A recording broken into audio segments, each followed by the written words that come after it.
of God. God through evangelist Shaji Joseph.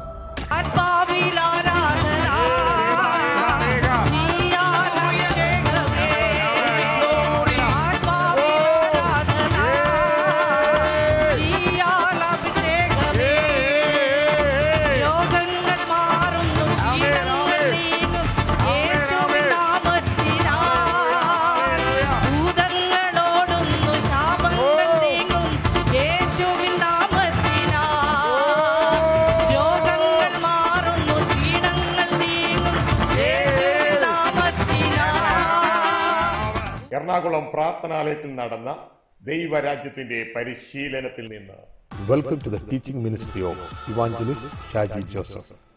ജീവിതത്തിന് വലിയ മാറ്റങ്ങൾ വരുത്തുന്ന ഈ ദൈവവചന സന്ദേശം കേൾക്കുവാനായി വിശുദ്ധ വേദപുസ്തകവും നോട്ട്ബുക്കും എടുത്തുകൊണ്ട് ഇപ്പോൾ വരുന്നു.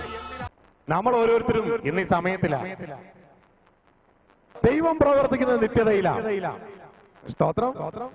മനുഷ്യൻ പ്രവർത്തിക്കുന്ന സമയത്തിലാണ്. Kingdom training. യഥാർത്ഥ ദൈവമക്കളെ ഇതിൽ പ്രവർത്തിക്കുന്നറിയാമോ? സമയത്ത് അവര് പ്രവർത്തിച്ച് നിത്യതയിൽ അവർ ജീവിക്കും. Kingdom training. ഈ ലോകത്തിലെ ലോകമക്കളും ഇതറിയാത്ത രീതിയിൽ പോകുന്ന ദൈവമക്കൾ എന്ന് പറയുന്ന ലോകമക്കളും ഇവര് ജീവിക്കുന്നത് മരിക്കാൻ വേണ്ടിയാണ്. എന്നാൽ യഥാർത്ഥ മക്കൾ മരിക്കുന്നത് ജീവിക്കാൻ വേണ്ടിയാണ്. Kingdom training. എനിക്ക് ജീവിക്കുന്ന ക്രിസ്തു ആണെങ്കിൽ, കാരണം എന്റെ ജീവിതം ഞാൻ എനിക്ക് വേണ്ടിയല്ല, ഞാൻ ക്രിസ്തുവിന് വേണ്ടി ജീവിക്കുന്നു എന്ന് പറയുകയല്ല, ജീവിക്കുന്നുവെങ്കിൽ എന്റെ മരണം എനിക്ക് ലാഭമാണ്. Kingdom training. മരണം ലോകത്തിന് ദുഃഖമാണ്. യഹോ ഭക്തന്റെ മരണം സ്വർഗത്തിൽ സന്തോഷമാണ്. തന്റെ ഭക്തന്റെ മരണം യഹോവയ്ക്ക് വിലയേറിയതാണ്. സ്തോത്ര. ഹല്ലേലൂയ. കാരണം എന്റെ മോൻ കോഴ്സ് കഴിഞ്ഞ് വരികയാ. മനസ്സിലാവുന്നുണ്ടോ നിങ്ങൾക്ക്? മനസ്സിലാവുന്നുണ്ടോ? അവൻ കോഴ്സ് കഴിഞ്ഞ് വരികയാ. സ്വർഗത്തിൽ അത് ഭയങ്കര സന്തോഷമാണ്. Happy death day. നമ്മൾ ഹാപ്പി ബർത്ത്ഡേ അല്ലേ പറയുന്നത്? അല്ലേ? സമ്മാനം കൊടുത്താക്കുന്നേ ഇല്ലേ? സ്വർഗത്തിൽ ഹാപ്പി ഡെത്ത് ഡേ. സഭാപ്രസംഗം 7-ാം അധ്യായം പറയുകയാണ്, കുഞ്ഞെ, നിന്റെ ബർത്ത്ഡേക്കാൾ നല്ലത് നിന്റെ ഡെത്ത് ഡേ. സ്തോത്രം. നിന്റെ ജന്മദിവസത്തേക്കാൾ നിനക്ക് നല്ലത് നിന്റെ മരണ ദിവസമാണ്. സ്തോത്ര. നമ്മളെ സംബന്ധിച്ച മരണം എന്ന് പറയുന്നത് വലിയൊരു കഷ്ടമാണ് എങ്കിൽ യഥാർത്ഥ ദൈവപൈതലെ മനസ്സിലാക്കിക്കോ, മരണം എന്ന് പറയുന്നത് നിന്റെ പ്രമോഷനാണ്. Kingdom training. ദാവീദ് വരികയാണ്, ഞാൻ ന്യായപ്രമാണമനുസരിച്ച് എല്ലാ പാവവും എല്ലാം കഴുകി കളഞ്ഞു, എല്ലാം കഴിഞ്ഞു.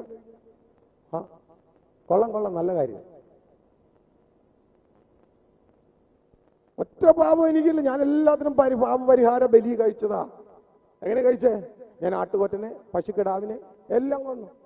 കൊള്ളാം. ആട്ടുകൊറ്റന്മാരുടെയും പശുക്കിടാക്കളുടെയും രക്തത്തിന് ജഡിക ശുദ്ധി മാത്രം വരുത്താൻ കഴിയുമെന്ന് അറിയുന്നില്ലേ? നിന്നെ പാപങ്ങളെ മാറ്റുവാൻ കഴിയുക ഇല്ല എന്ന് അറിയുന്നില്ലയോ?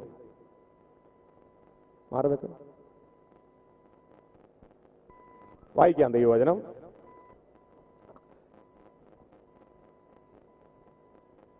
റോമാക്കാർക്ക് എഴുതിയ ലേഖനം 5-ാം അധ്യായം 19-ാം വാക്യം. ഒന്നാം ആദം. ഇനി നമ്മൾ പറയുമ്പോൾ ഒന്നും ലാസ്റ്റും തിരിച്ചു പറയണേ. ഞാൻ 2 ആദത്തെ കർത്താവിന്റെ വചനം പറയുന്നുണ്ട്. ഒന്നാം ആദത്തിന്റെ അനുസരണക്കേടിനാൽ ഒന്നാം ആദം മാത്രമാണോ പാപിയായേ? എല്ലാ സകലരും പാപികളായി തീരുകയാണ്. മനസ്സിലാവുന്നുണ്ടോ? സകലരും പാപികളായി തീർന്നിരിക്കുകയാണ്. അതാണ് അബ്രഹാം വന്നപ്പോൾ പിടിക്കപ്പെടാനിടയായത്. സ്തോത്രം. പിന്നെ ദാവീദ്, ഞാൻ ഓരോരുത്തരും എക്സാമ്പിൾ പറഞ്ഞത് ഓരോ യുഗത്തിൽ ജീവിച്ച ആളുകളെ കുറിച്ചാണ് പറയുന്നത്. ദാവീദ് വന്നപ്പോ ശ്രദ്ധിക്കുക, അടുത്ത് വരുമ്പോ ഇവര് പാപപരിഹാരം നടത്തുക. ആട്ടുകൊറ്റനെ, പശുക്കിടാവിനെ എല്ലാം കൊന്ന് ചെയ്തുകൊണ്ടിരിക്കുകയാണ്. ഇവിടെ എന്താ പറഞ്ഞത് നമുക്ക് നോക്കാം. ഹെബ്രായ ലേഖനം 10:4.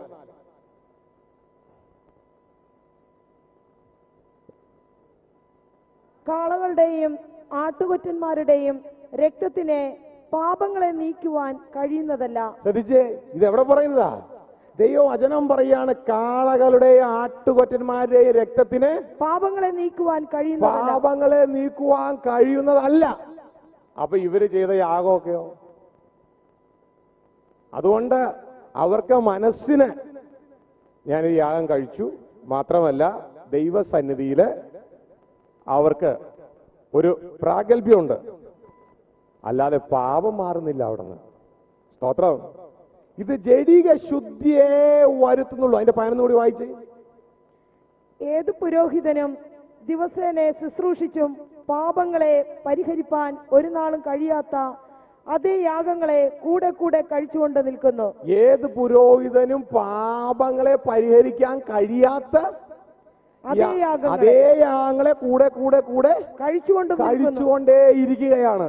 പിന്നെ എന്തു അതിൽ സംഭവിക്കുന്നത്? 9:13 വായിച്ചേ.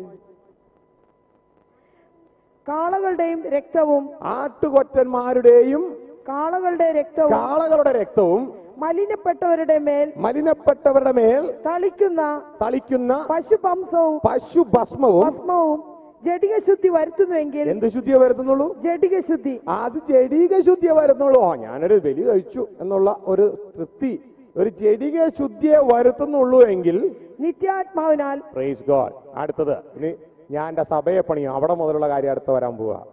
അടുത്ത പോയിന്റ്. എന്നാൽ നിത്യാത്മാവിനാൽ ദൈവത്തിന് തന്നെത്താൻ അർപ്പിച്ച, നിഷ്കളങ്കനായി അർപ്പിച്ച ക്രിസ്തുവിന്റെ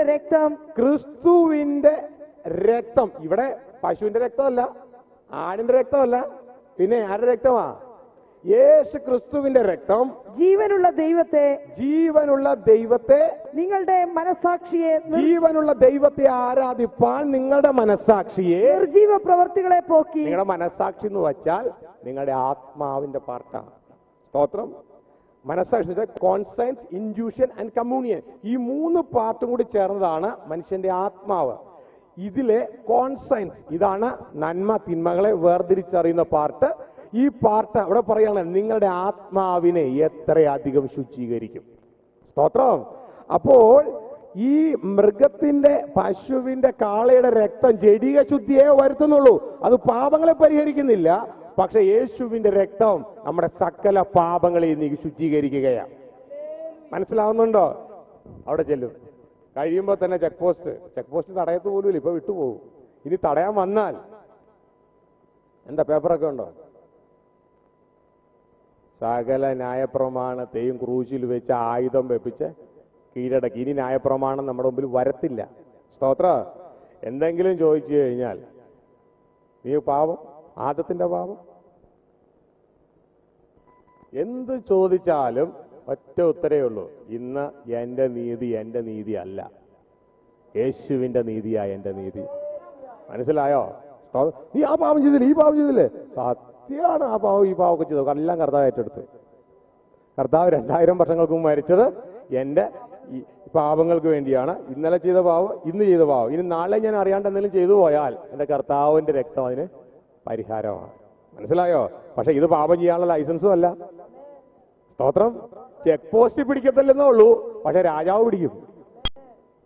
ഇവിടുന്ന് കിട്ടിയോ? ചെക്ക് പോസ്റ്റ് പിടിക്കത്തില്ലെന്നേ ഉള്ളൂ, പിശാചി പിടിക്കത്തില്ലെന്നേ ഉള്ളൂ. കാരണം എന്റെ സഭയിലുള്ള ഒരുത്തരെയും പിശാചി പിടിക്കത്തില്ല. കാരണം അവന്റെ രാജ്യത്തുനിന്ന് ഞാൻ മാറ്റിക്കളഞ്ഞു. മനസ്സിലാവുന്നുണ്ടോ? പക്ഷെ രാജാവിനെ പ്രസാദപ്പെടുത്തിയില്ലെങ്കിൽ രാജ്യം അവകാശമാക്കത്തില്ല. മനസ്സിലായോ? രക്ഷ വേറെ, ദൈവരാജ്യം അവകാശമാക്കുന്നത് വേറെ. സ്തോത്രം. രക്ഷ എന്ന് പറഞ്ഞാൽ ദൈവം തന്റെ പൊറുമയിൽ കഴിഞ്ഞ കാല പാപങ്ങളെ ശിക്ഷിക്കാതെ വിട്ടു. മനസ്സിലാവുന്നുണ്ടോ? ഇതാണ് രക്ഷ. ദൈവത്തിന്റെ വചനം റോമലേഖനത്തിൽ പറയുന്ന കാര്യം ഇതാണ്. രക്ഷ എന്ന് പറഞ്ഞാൽ അതായത് ദൈവം തന്റെ പൊറുമയിൽ, തന്റെ കൃപയിൽ കഴിഞ്ഞകാല പാപങ്ങളെ ശിക്ഷിക്കാതെ വിട്ടു. തുടർന്ന് നമ്മളെ ഓരോരുത്തരെയും ദൈവരാജ്യത്തിലേക്ക് പ്രവേശിപ്പിച്ചു, അവിടെ ജീവിക്കാൻ പറഞ്ഞു. പക്ഷെ അവിടുത്തെ നിയമങ്ങൾ അനുസരിച്ച് നാം ജീവിച്ചാൽ ദൈവരാജ്യം അവകാശമാക്കാം. അല്ല എങ്കിൽ നാം തള്ളപ്പെട്ടു പോകാനായിട്ട് ഇടയാകും. വെളിപ്പാട് പുസ്തകത്തിൽ 7 സഭകൾക്ക് ദൂത് എഴുതുമ്പോൾ വ്യക്തമായിട്ട് നമുക്കത് മനസ്സിലാക്കാൻ ഇടയാകും. 7 സഭകളുണ്ട്. വെളിപ്പാട് പുസ്തകം 2-ാം അധ്യായം 3-ാം അധ്യായം. അവിടെ 7 സഭകളെ നിങ്ങൾക്ക് കാണാം. 7 സഭകൾ എന്ന് പറഞ്ഞാൽ ഈ ലോകത്തുള്ള എല്ലാ സഭകളെയും അത് റെപ്രസെന്റ് ചെയ്യുകയാണ്. 7 സഭകളോടും പറയുന്ന ഒരു കാര്യമുണ്ട്. ഈ 7 സഭകളോടും 7 സഭകളിലുള്ളവര് ലോകമനുഷ്യരാണോ അത് രക്ഷിക്കപ്പെട്ടവരാണോ? രക്ഷിക്കപ്പെട്ടവരാ അല്ലേ? ആ 7 സഭകളോടും പറയുന്ന കാര്യമുണ്ട്, ജയിച്ചാൽ നീ അവകാശമാക്കും. മനസ്സിലായോ? അപ്പൊ തന്നെ മനസ്സിലായില്ലേ, രക്ഷ വേറെ ദൈവരാജ്യം അവകാശമാക്കുന്നത് വേറെയാണെന്ന്. മനസ്സിലായോ? ജയിക്കുന്നവന് ഞാന് വെള്ളക്കല്ല് കൊടുക്കും, ജയിക്കുന്നവനെ ഞാൻ എന്റെ ദൈവത്തിന്റെ ആലയത്തിൽ തൂണാക്കും, ജയിക്കുന്നവന് ഞാൻ വെള്ള വസ്ത്രം കൊടുക്കും, ജയിക്കുന്നവന്റെ പേര് ഞാൻ ജീവപുസ്തകത്തിൽ നിന്ന് മാറ്റി കളയത്തില്ല. മനസ്സിലാവുന്നുണ്ടോ? സ്തോത്രം. അപ്പോ രക്ഷ വേറെ ജയം വേറെ. രക്ഷ എന്ന് പറഞ്ഞ കഴിഞ്ഞകാല പാപങ്ങളുടെ ശിക്ഷയിൽ നിന്ന്, അതായത് പിശാചിന്റെ പിടിയിൽ നിന്ന് നമ്മളെ കർത്താവ് മാറ്റി. ഇനി ആ ചെക്ക് പോസ്റ്റ് നമ്മളെ തടയത്തില്ല. പക്ഷേ അപ്പുറത്തേക്ക് ചെല്ലുമ്പോ രാജാവ് പറയാണ് എനിക്കിതിനെ വേണ്ട എന്ന് പറഞ്ഞാൽ പരിപാടി കഴിഞ്ഞു. ഇനി യേശുവിനെ പ്രീതിപ്പെടുത്തിക്കൊള്ളണം നമ്മൾ. മനസ്സിലാകുന്നുണ്ടോ? യേശുവിനെ പ്രീതിപ്പെടുത്തണമെങ്കിൽ നമ്മളെ ഓരോരുത്തരെയും അയച്ച ദൈവ ഇഷ്ടമുണ്ടല്ലോ ഇന്നത് ചെയ്യാൻ, അത് നാം മനസ്സിലാക്കി അതിവിടെ പ്രവർത്തിക്കണം. എങ്കിലേ യേശുവിനെ നാം പ്രീതിപ്പെടുത്തുന്നുള്ളൂ. യേശുവിനെ പ്രീതിപ്പെടുത്താത്തവരെ നമുക്ക് ലിസ്റ്റിൽ കാണാം. 1 താലന്തുകാരന്മാരൊന്നും യേശുവിനെ പ്രീതിപ്പെടുന്നില്ല. അവരെ ഒന്നും മേടിച്ചോണ്ട് അങ്ങനെ തന്നെ ഇരുന്നവരാ, കുഴിച്ചിട്ടവരാ. അവരുടെ ജീവിതം അവർക്ക് വേണ്ടി ജീവിച്ചവരാ, യേശുവിന് വേണ്ടി ജീവിച്ചവരല്ല. അവർക്ക് നഷ്ടപ്പെടുവാനായിട്ട് ഇടയായി. ഇനി സ്റ്റെപ്പ് നമ്പർ 1, കർത്താവ് എന്താണ് അവിടെ ചെയ്തത് നമുക്ക് മനസ്സിലാകും. എബ്രായ ലേഖനം 10:12. യേശുവോ പാപങ്ങൾക്ക് വേണ്ടി ഏകയാഗം കഴിച്ചിട്ട് എന്നേക്കും ദൈവത്തിന്റെ വലത്തുഭാഗത്ത് ഇരുന്നുകൊണ്ട്. ശ്രദ്ധിച്ച്, യേശുവോ പാപങ്ങൾക്ക് വേണ്ടി ഏകയാഗം കഴിച്ചു. ആ ഏകയാഗം കഴിച്ചപ്പോഴാണ് പിശാചിന്റെ കിങ്ഡം ആത്മീയമായി തകർന്നത്. അന്ന് മുതൽ ഓരോരുത്തരായി അവിടുന്ന് പുറത്തേക്ക് കടക്കാൻ തുടങ്ങി. ഇത് നിങ്ങൾ മനസ്സിലാക്കണം. ഇനി ഇതിന്റെ ഡീപ്പറിലേക്ക് പോകും. ഇത് മനസ്സിലാക്കാതെ അതിന്റെ അകത്തേക്ക് പോയാൽ നിങ്ങൾക്ക് മനസ്സിലാകത്തില്ല. നന്നായിട്ട് മനസ്സിലാക്കുക. സ്റ്റെപ്പ് നമ്പർ 1 കർത്താവ് ചെയ്തത് പാപങ്ങൾക്ക് വേണ്ടി ഏകയാഗം കഴിച്ചു. പിശാചിന്റെ കിങ്ഡം കാൽവരിയിൽ വെച്ച് തകർത്തു കളഞ്ഞു. നമ്മളെല്ലാം അവന്റെ ഉള്ളിലായിരുന്നു. നമ്മളെ സംബന്ധിച്ച് പാപത്തിലാണ് അവൻ പിടിച്ചെടുത്തത്. ആ പാപത്തില് പിടിച്ചു. തുടർന്ന് യേശുവിന്റെ രക്തം നമ്മളുടെ പാപങ്ങളെയൊക്കെ ശുചീകരിച്ചത് കൊണ്ട് നമ്മൾ ആ രാജ്യത്ത് നിന്ന് വെളിയിലേക്ക് കടന്നു വരുവാനായിട്ട് ഇടയായി. ഇനി കൊളോസ്യ ലേഖനം 2:13-15 വായിച്ചു. ആ സംഭവം നമുക്ക് അവിടെ കാണാം. അതിക്രമങ്ങളൊക്കെയും നമ്മോട് ക്ഷമിച്ച ചട്ടങ്ങളാൽ. നമ്മളോട് ഇങ്ങനെ വായിച്ചത് നന്നായിരിക്കും. നിങ്ങൾ എല്ലാവരും മലയാളം ബൈബിൾ കുത്തും കോമയൊന്നും ഇല്ലാണ്ട് വിട്ടിരിക്കുക. അതിക്രമങ്ങളൊക്കെയും നമ്മളോട് ക്ഷമിച്ച്, ഒരു കോമ, ചട്ടങ്ങളാൽ നമുക്ക് പ്രതികൂലവും വിരോധവുമായിരുന്ന കയ്യെഴുത്തുകൾ മായ്ച്ച്, കോമ, ക്രൂശിൽ തറച്ച് നടുവിൽ നിന്ന് നീക്കിക്കളഞ്ഞു. ആ ഭാഗം ഒന്നുകൂടി ഒന്ന് വായിച്ചു. അതിക്രമങ്ങളൊക്കെയും നമ്മോട് ക്ഷമിച്ച ചട്ടങ്ങളാൽ. നമ്മളോട് ക്ഷമിച്ച്, കോമ, ചട്ടങ്ങളാൽ നമുക്ക് വിരോധവും പ്രതികൂലവുമായിരുന്ന കയ്യെഴുത്ത് മായ്ച്ച്. ചട്ടങ്ങളാൽ നമുക്ക് വിരോധവും പ്രതികൂലവുമായിരുന്ന കയ്യെഴുത്ത് മായ്ച്ച്. ഇതേത് കയ്യെഴുത്താണോ? Praise God. ന്യായപ്രമാണം. ജനത്തിന് ഇത് അറിഞ്ഞുകൂടാ സംഭവമാണ്. ചട്ടങ്ങളാൽ നമുക്ക് വിരോധവും പ്രതികൂലവുമായിരുന്ന കയ്യെഴുത്ത് മായ്ച്ച്. അതായത് നമ്മളൊരു കുറവ് എന്തെങ്കിലും ചെയ്തു കഴിഞ്ഞാൽ ഉടനെ പിശാച് ദൈവസേനയിൽ ചെന്നിട്ട് എന്താ പറയണേ? കണ്ട ഇതിൽ 7-ാം പ്രമാണപ്രകാരം നിന്റെ മോള് മേരി, നിന്റെ മോൻ 5-ാം പ്രമാണപ്രകാരം എന്ന് പറഞ്ഞ് എന്നോണ്ടിരുന്നേ. പക്ഷെ ആ കാൽവരിയിൽ വെച്ച് ഈ ചട്ടങ്ങൾ എന്ത് ചെയ്തു? ക്രൂശിൽ തറച്ച് മായ്ക്കുക മാത്രമല്ല, ക്രൂശിൽ തറച്ച് നടുവിൽ നിന്ന് നീക്കിക്കളഞ്ഞു. നേരത്തെ നമ്മൾ കേട്ടില്ലേ, ന്യായപ്രമാണം വരുവാനുള്ള വാഗ്ദത്ത സന്തതി വരുവോളെ ഉള്ളൂ. അതോടുകൂടി അത് നീക്കിക്കളഞ്ഞു. വാഴ്ചകളെയും അധികാരങ്ങളെയും പിശാചിന്റെ സേനയെ ആയുധവർഗം വെപ്പിച്ച് ആയുധവർഗം വെപ്പിച്ചു. ഏതായിരുന്നു അവന്റെ ആയുധം? പിശാചിന്റെ ആയുധം. കരങ്ങളെടുത്ത് കർത്താവിനെ സ്തോത്രം ചെയ്ത് ഒരു പ്രാവശ്യം കൂടെ. ഏതായിരുന്നു പിശാചിന്റെ ആയുധം? പുറലിരിക്കുന്നവർക്ക് പിടുത്ത കിട്ടുന്നുണ്ട്. ഏതായിരുന്നു പിശാചിന്റെ ആയുധം? ന്യായപ്രമാണമാണ് പിശാചിന്റെ ആയുധം. മനസ്സിലായോ? അതായിരുന്നു അവന്റെ ആയുധം. ആയുധവർഗം വെപ്പിച്ചു. ഇനി ഒരു കാര്യം ചോദിച്ചോട്ടെ, ആയുധവർഗം വെപ്പിച്ചു, ഇനി എത്ര ആയുധമുണ്ട് പിശാചിന്റെ കയ്യില്? അല്ല, നമ്മള് യുദ്ധത്തിന് പോകുമ്പോ ശത്രുവിന്റെ കയ്യിൽ എന്തൊക്കെ ഉണ്ടെന്ന് അറിയണ്ടേ? ഇനി അവന്റെ കയ്യില് എത്രയോ ആയുധമുണ്ട്. എത്രയുണ്ട്? വട്ടപൂജ്യം. ഒന്നുമില്ല. ഇവൻ ആ വട്ടപൂജ്യം ആയുധമുള്ളവനാണ് നമ്മളെ ഇട്ട് വിറപ്പിക്കണം. മനസ്സിലായോ? നമ്മളെ ഏറ്റവും കൂടുതൽ ഉപസിപ്പിക്കണ അവനാ, അല്ലേ? ശരിയല്ലേ? സ്തോത്രം. വ്യക്തമായിട്ട് അവനെക്കുറിച്ച് മനസ്സിലാക്കി പ്രവർത്തിച്ചാൽ, നമ്മുടെ ദൈവത്തെക്കുറിച്ച് മനസ്സിലാക്കണം. നമ്മൾ ആരാന്ന് മനസ്സിലാക്കണം, പിശാച് ആരാണെന്നും അവന്റെ എന്തൊക്കെ സൂത്രപ്പണികൾ ഉണ്ടെന്നും ഒക്കെ മനസ്സിലാക്കി പ്രവർത്തിച്ചാൽ നമ്മൾ ജയം പ്രാപിക്കുവാനായിട്ട് ഇടയാകും. സ്തോത്രം. ആയുധവർഗം വെപ്പിച്ച് താഴേക്ക്. ക്രൂശിൽ അവരുടെ മേൽ ജയോത്സവം കൊണ്ടാടി. ക്രൂശിൽ അവരുടെ മേൽ ജയ ഉത്സവം കൊണ്ടാടി. അവരെ പരസ്യമായി കാഴ്ചയാക്കി മാറ്റി. പരസ്യമായ കാഴ്ചയാക്കി മാറ്റി. അതായത് മരണത്തിന്റെ അധികാരിക്ക് അവനായിരുന്നു, പിശാചായിരുന്നു. പക്ഷെ ഈ അധികാരമൊക്കെ ആ ക്രൂശിൽ വെച്ച് കർത്താവിന്റെ കയ്യിൽ എത്തി. മനസ്സിലായോ? തന്റെ മരണത്താൽ മരണത്തിന്റെ അധികാരിയായ പിശാചിനെ നീക്കി. നമ്മൾ നേരത്തെ കണ്ടില്ലേ, ഇപ്പൊ നമ്മളൊരു പുല്ല് അവിടെ ഉണ്ട്, ആ പുല്ലൊരു മമ്മട്ടി എടുത്ത് കോരി അങ്ങ് നീക്കുന്നത് പോലെ മരണത്തിന്റെ അധികാരിയായ പിശാചിനെ തന്റെ മരണത്താൽ നീക്കിക്കളഞ്ഞു. എന്നിട്ടിപ്പോ വെളിപ്പാട് പുസ്തകം പറയുകയാണ്, ഇപ്പോൾ മരണത്തിന്റെയും പാതാളത്തിന്റെയും താക്കോൽ എന്റെ കൈവശമുണ്ട്. മനസ്സിലാവുന്നുണ്ട്? ഇപ്പൊ ക്രിസ്തു പറയുന്ന കാര്യമാ ഇത്. ഇപ്പോ എന്റെ കൈവശം ഉണ്ട്. അങ്ങനെ അധികാരം വാങ്ങിച്ച് നേരെ എങ്ങോട്ടാ കടന്നു വന്നെന്നറിയാമോ? വായിച്ച എഫെസ്യ 4:8-10. ബന്ധന്മാരെ പിടിച്ചുകൊണ്ടുപോയി ഉയരത്തിൽ കയറി മനുഷ്യർക്ക് ദാനങ്ങളെ കൊടുത്തു. ബന്ധന്മാരെ പിടിച്ചു. താഴേക്ക് എന്ന് പറയുന്നു. കയറി എന്നതിനാൽ അവൻ ഭൂമിയുടെ അധോഭാഗങ്ങളിലേക്ക് ഇറങ്ങിയെന്ന് വരുന്നില്ലയോ? ഇറങ്ങിയവൻ സകലത്തെയും നിറയ്ക്കേണ്ടതിനെ സ്വർഗാതിസ്വർഗത്തിന് മീതെ കയറിയവനും ആകുന്നു. സ്വർഗാതിസ്വർഗത്തിന് മീതെ കയറിയവൻ. സ്തോത്രം. അധികാരം കാൽവരി ക്രൂശിൽ വെച്ച് എവിടെ വെച്ച പിശാചിനെ മാറ്റിയേ?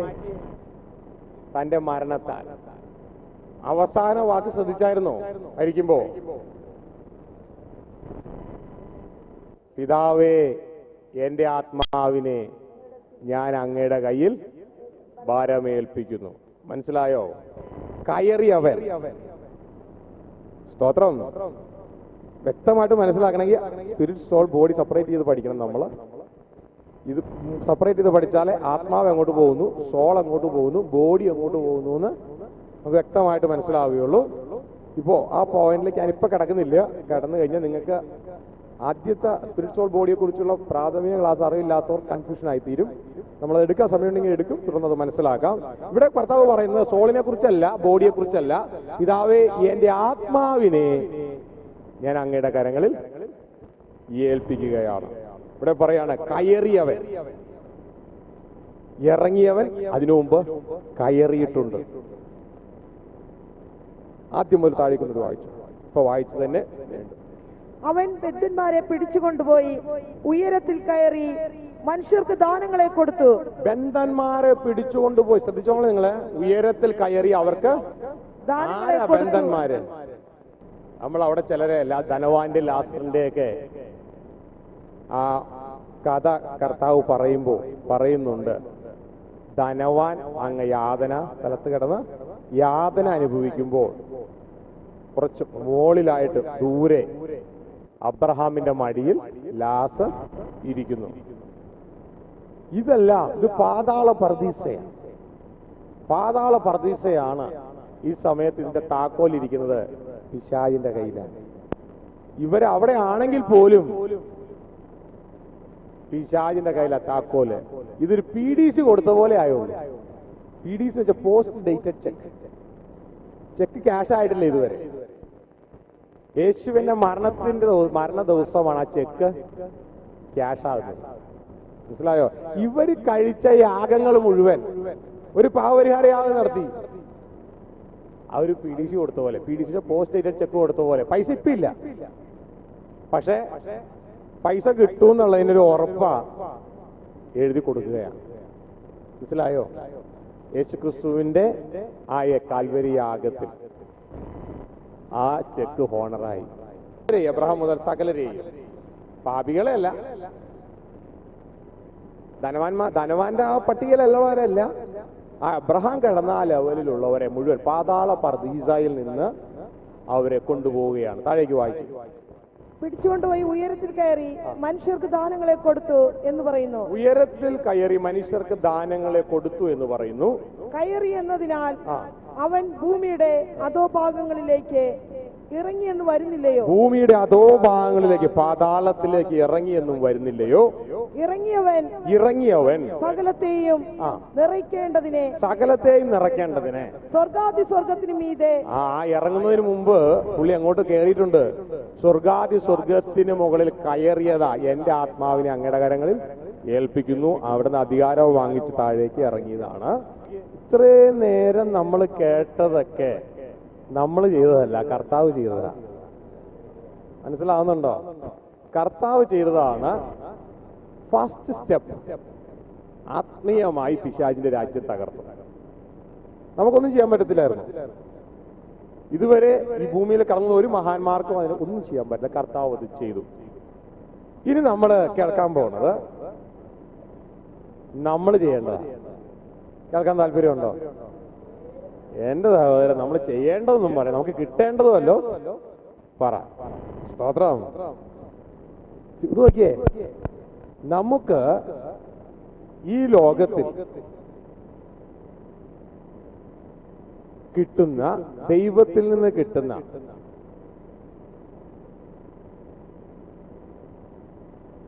ഒരു ഭൗതിക നന്മ കൊണ്ടും നിത്യതയിൽ നമുക്ക് യാതൊരു പ്രയോജനവും ഇല്ല. സ്തോത്രം. എന്നാൽ ഈ നന്മ കൊണ്ട് നമ്മൾ കർത്താവിന്റെ ഇഷ്ടം നമുക്ക് ചെയ്യുന്നുവെങ്കിൽ നമുക്ക് നിത്യതയിൽ പ്രയോജനമുണ്ട്. അതായത് നമുക്ക് ഈ കർത്താവിൽ നിന്ന് ഈ ഭൂമിയിൽ വെച്ച് ഇങ്ങോട്ട് കിട്ടുന്നത് കൊണ്ടൊന്നും ഒരു പ്രയോജനമില്ലെന്ന് നിത്യതയില്. മനസ്സിലായോ? പക്ഷെ ഇങ്ങോട്ട് കിട്ടുന്നത് കൊണ്ട് നമ്മൾ ദൈവഹിതം ചെയ്താൽ നമുക്ക് നിത്യതയിൽ പ്രയോജനമുണ്ട്. അപ്പോ കിട്ടാൻ വേണ്ടി മാത്രമല്ല, ചെയ്യാൻ വേണ്ടി കൂടി നാം തയ്യാറായിരിക്കണം. സ്തോത്രം. കർത്താവിന്റെ വചനം പറയുന്നു, എന്നെ കർത്താവേ കർത്താവേ എന്ന് വിളിക്കുന്ന ഏവനും അല്ല, എന്റെ പിതാവിന്റെ ഇഷ്ടം കേൾക്കുന്നവനത്രേ.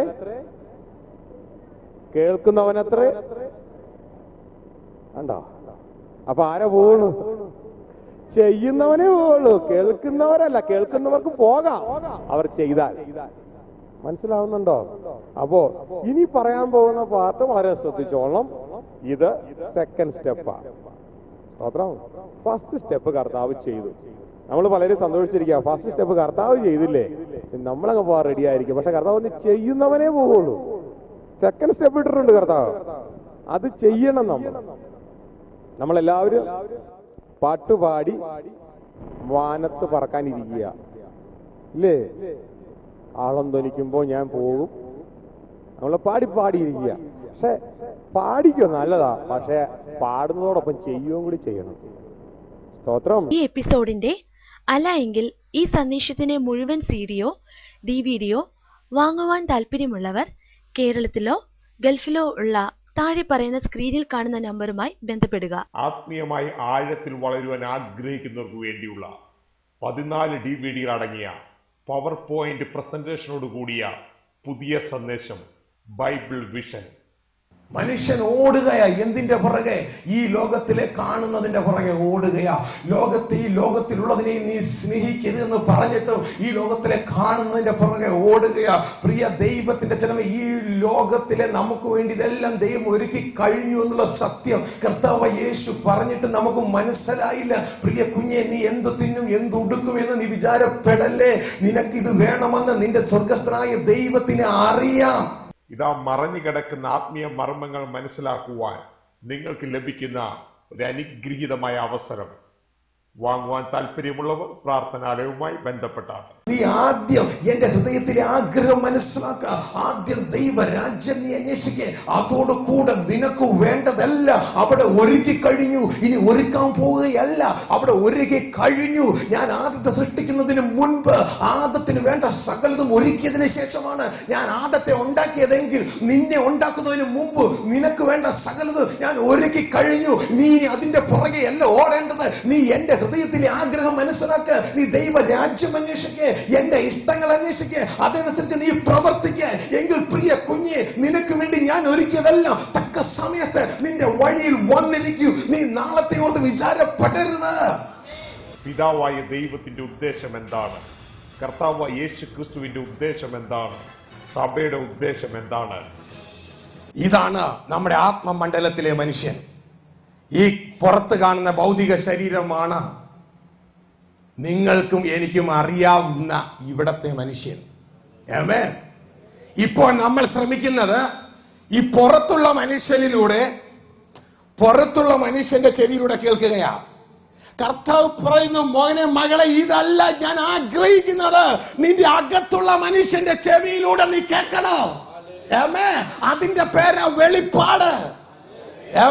അകത്തുള്ള മനുഷ്യന്റെ ചെവിയിലൂടെ നീ കേൾക്കണം.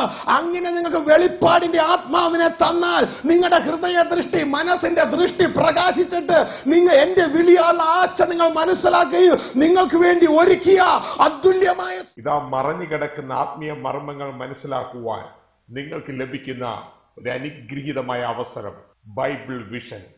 ദുഃഖിതരെ ആശ്വസിപ്പിക്കുന്ന ദൈവവചന ശുശ്രൂഷ പ്രാർത്ഥനാലയം ഗോസ്പൽ സെന്ററിൽ എല്ലാ മാസവും തിങ്കളാഴ്ച മുതൽ ശനിയാഴ്ച വരെ സ്നേഹത്തോടെ കർത്താവ് നിങ്ങളെ വിളിക്കുന്നു.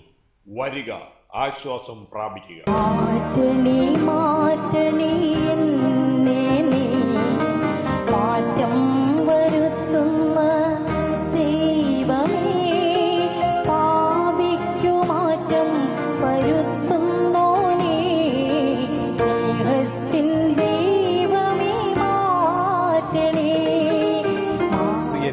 ധ്യാന കേന്ദ്രത്തിലേക്ക് കടന്നു വന്ന് തിരുവചന ധ്യാനത്തിലൂടെ ദൈവം തരുന്ന സമാധാനവും സന്തോഷവും നിത്യജീവനും സൗഖ്യവും പ്രാപിക്കാൻ കർത്താവ് നിങ്ങളെയും ക്ഷണിക്കുന്നു.